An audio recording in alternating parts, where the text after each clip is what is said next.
Jai Gurudev. God's Shakti is mysterious just as God is. Shakti is one. It cannot be divided even though it appears as if it is. Shakti takes the form of individual consciousness and is present in everyone. The ultimate goal of spiritual life is to recognize that Shakti is undivided in the whole creation and to merge or dissolve the self into the all pervading undivided cosmic Shakti. All one needs in order to reach that goal is the awakened Kundalini Shakti.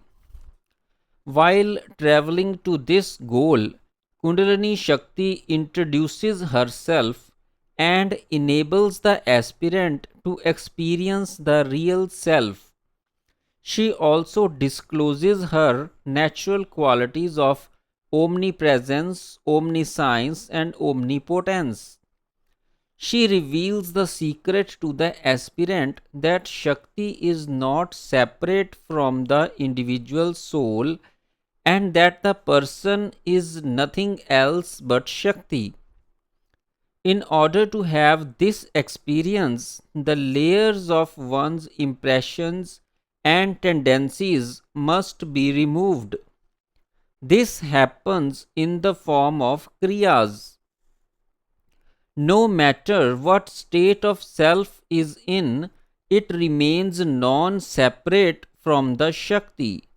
Her omniscience, omnipresence, and omnipotence are always present, if only in seed form. Even when these qualities are natural and innate, they are not experienced by the individual. The self is limited by illusion. The kriyas remove these limits and illusions, enabling the aspirant to have the experience of the real self. It is the duty of every aspirant to support this spiritual journey. The activities of the Shakti are self propelled, but support from the aspirant adds to the pace of progress and reduces the obstacles in the way of Shakti. The first kind of support is faith. Full faith in the Guru, in the path, and in the main deity of worship are fundamental. Just as a car cannot run without gasoline, faith is critical for Shakti to work. The second kind of support is surrender. The ego present within the aspirant cannot be suddenly removed, but with surrender, the ego starts to melt. Even though the ego is aroused when impressions are cleared with the workings of Shakti, one's surrender gives Shakti the freedom to work. With surrender, Shakti's inner journey can take place without any hindrance. The third kind of support is Karma Yoga or actions without attachment. This stops the accumulation of new impressions. How can the total purification of the Chit occur if the aspirant continues to collect more impressions by doing work with attachment, while Shakti is purifying impressions by the way of kriyas? One does not have to take the vow of renunciation or sannyas. Instead, one can attain the fruit of yoga by doing all work in the best possible way without attachment to the results.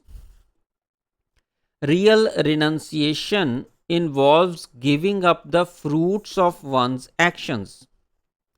There is no objection to sannyas, but its prerequisite is real detachment. To be afraid of hardship in the discharging worldly responsibilities is not detachment, Detachment means total lack of thirst for worldly attainments or pleasures. The aspirant is detached when he is in the world fulfilling his duties, experiencing joy and suffering, without letting the mind or chit get affected. When the mind is in total control, desires for pleasure do not subjugate the person. For detachment, one must remain in the world and fulfill his duties. By following this path, the individual self becomes purified. The destiny within the chit diminishes, and the spiritual journey continues at good pace. When the Shakti is awakened with the Guru's grace, the path of sadhan is very clear.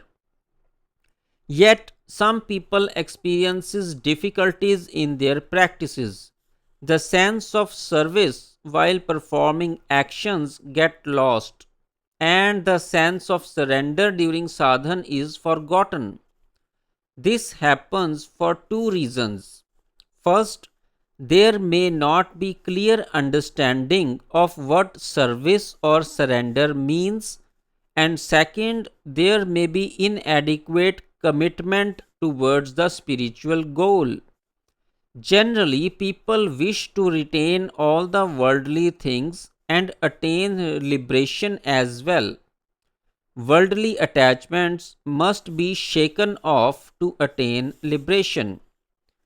Kriyas can be categorized in terms of three kinds of bodies and five sheaths covering the truth or the self. The first is the physical body, which includes both the physical body and the body of prana.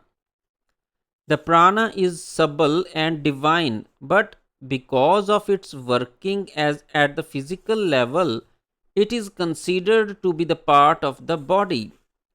The sheath of mind and experiential knowledge are part of the subtle body, and the sheath of Anand is believed to be in the causal body. The causal factor behind formation of the physical body is Maya.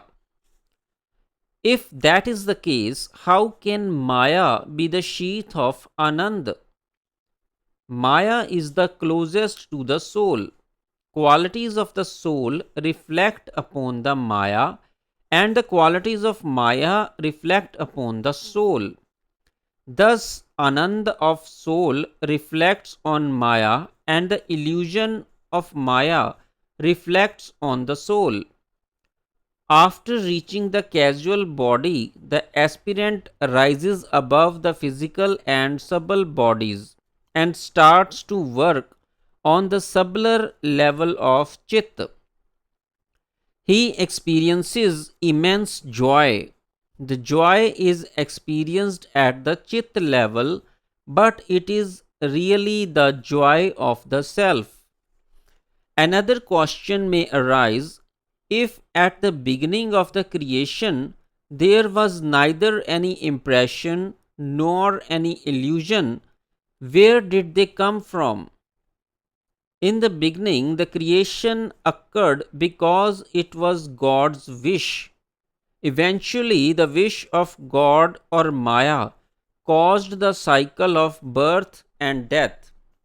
Because of Maya or illusion, the individual soul accumulates impressions, pollutes the chit, and keeps reincarnating. The process of creation consists of the rise of Maya, the collection of impression, and the attachment to sense objects. For spirituality, one must redirect the Shakti in the reversal of the creative process, going from unfolding to infolding. One can attain this through efforts alone, but it is extremely difficult and requires sadhana for a very long time. The path of Shaktipat or grace of the Guru is much more simple, easy, and direct. Even after Shakti awakening with the Guru's grace, impressions prevail in the Chit and destiny also remains.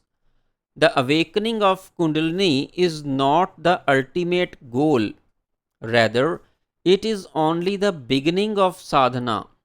The goal can be accomplished with surrender in one's sadhana and actions to serve God.